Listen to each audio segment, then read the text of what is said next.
اعوذ باللہ من الشیطان الرجیم بسم اللہ الرحمن الرحیم۔ معزز ناظرین السلام علیکم ورحمۃ اللہ وبرکاتہ۔ آج ہم حضور نبی کریم صلی اللہ علیہ وآلہ وسلم کی حدیث کی روشنی میں نیت کے اخلاص کے بارے میں گفتگو کرنے کی کوشش کریں گے کہ نیت کا اخلاص کیا ہوتا ہے اور نیت کی کتنی زیادہ ویلیو ہوتی ہے۔ حضور علیہ السلام نے حضرت معاذ بن جبل رضی اللہ تعالیٰ عنہ کو جب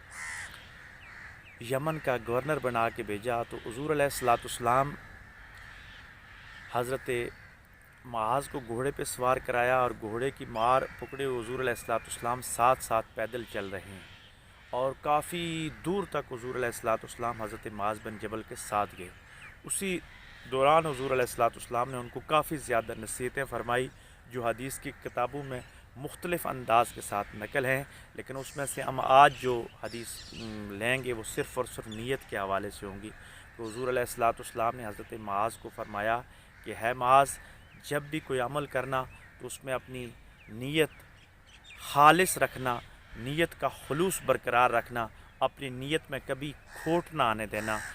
اگر خالص نیت کے ساتھ تم تھوڑا عمل بھی کرو گے تو اللہ تبارک و تعالیٰ کے نزدیک اس کا زیادہ اجر و ثواب پاؤ گے، لیکن اگر نیت خالص نہیں ہوگی، نیت میں کھوٹ ہوگی تو آپ کا کثیر عمل بھی اللہ تبارک و تعالیٰ کی بارگاہ میں مقبول نہیں ہوگا۔ تو حضور علیہ السلام یہاں ایک حکمران کو نصیحت کر رہے ہیں، یعنی حاکم وقت کو نصیحت کر رہے ہیں، کیونکہ یمن کا گورنر بنا کے ان کو بھیجا جا رہا ہے۔ وہاں کتنے زیادہ ان کو مسائل ہوں گے، کتنے زیادہ وسائل کا استعمال کرنا ہوگا، کتنی زیادہ اصلاحات لانی ہوگی، کتنے محکموں میں انقلاب برپا کرنے ہوں گے، لیکن حضور علیہ السلام نے بیسک بات بتا دی کہ اگر آپ کی نیت ٹھیک ہو،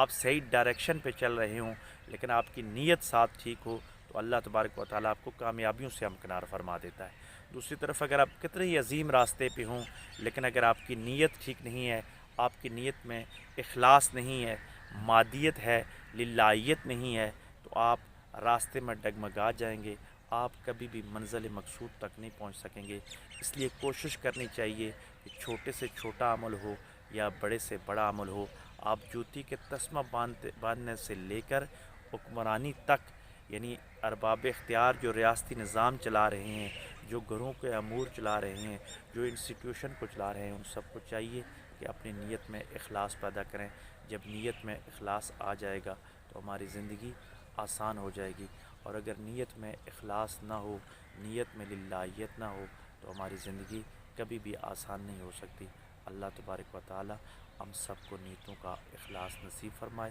وآخر دعوانا ان الحمد للہ۔